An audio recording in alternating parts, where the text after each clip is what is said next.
Here you have the three friends of Daniel. Do you remember them? King Nebuchadnezzar promoted them to be officials in Babylon and gave them new Babylonian names: Meshach, Shadrach, and Abednego. On a certain day, they get an invitation from the king. They have to come to a certain place with the name Dura. There the king has made a huge image of gold. It's about 30 meters high and 3 meters wide. The king wants all the rulers and officials of Babylon to attend the dedication of the image. That's why Shadrach, Meshach, and Abednego are invited as well.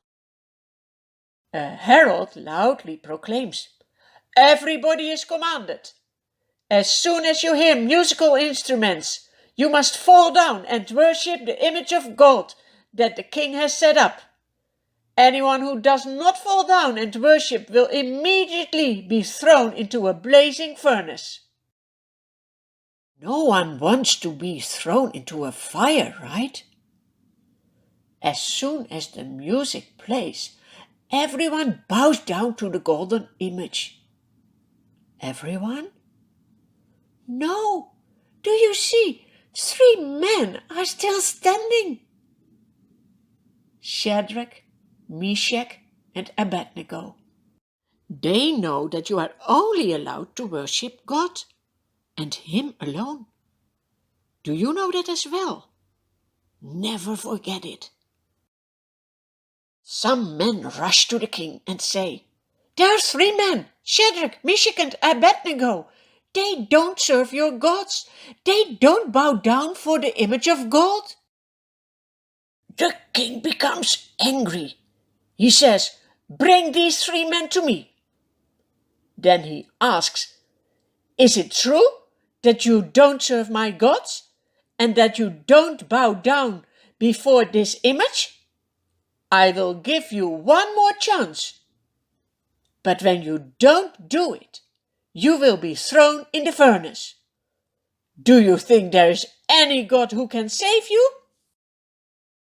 The 3 men bravely reply, "Your Majesty, our God, whom we serve, is able to save us from the blazing furnace and from your power. But even if he doesn't, we will not worship your God, and we will not bow down to the gold statue." They really trust and obey God. And you? King Nebuchadnezzar becomes furious. He orders his servants, "Heat the fire 7 times hotter than usual." The strongest servants in his army tie the 3 friends of Daniel up and throw them, fully clothed, into the roaring furnace. The fire is so hot that it kills the servants of the king.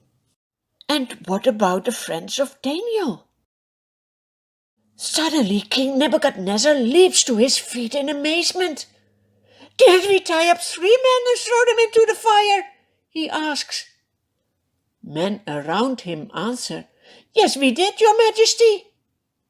"Then why do I see 4 men walking around in the fire?" the king asks. "They are not tied up, and they don't show a sign of being hurt, and the 4th one looks like a son of God." The king goes up to the door of the blazing furnace and calls out, "Shadrach, Meshach, Abednego, servants of the supreme God, come out!" The 3 friends of Daniel come out at once. All the officials gather to look at the 3 men. They are not harmed by the fire. Their hair and clothes are not burned. There is even no smell of smoke on them. The king says, "Praise the God of Shadrach, Meshach, and Abednego. He has sent his angel and has rescued these men who serve and trust him. They have disobeyed my orders and have risked their lives rather than bow down and worship any god except their own. Yes, have you seen the power of God? Will you trust and obey him as well? He is so worthy that you love him. The king continues, I command that if anyone speaks without respect of the God of Shadrach, Meshach, and Abednego, he will be killed, and his house will be made a ruin. There is no other God who can rescue like this. Do you see that God is honored? Also Shadrach, Meshach, and Abednego are honored. The king gives them promotion.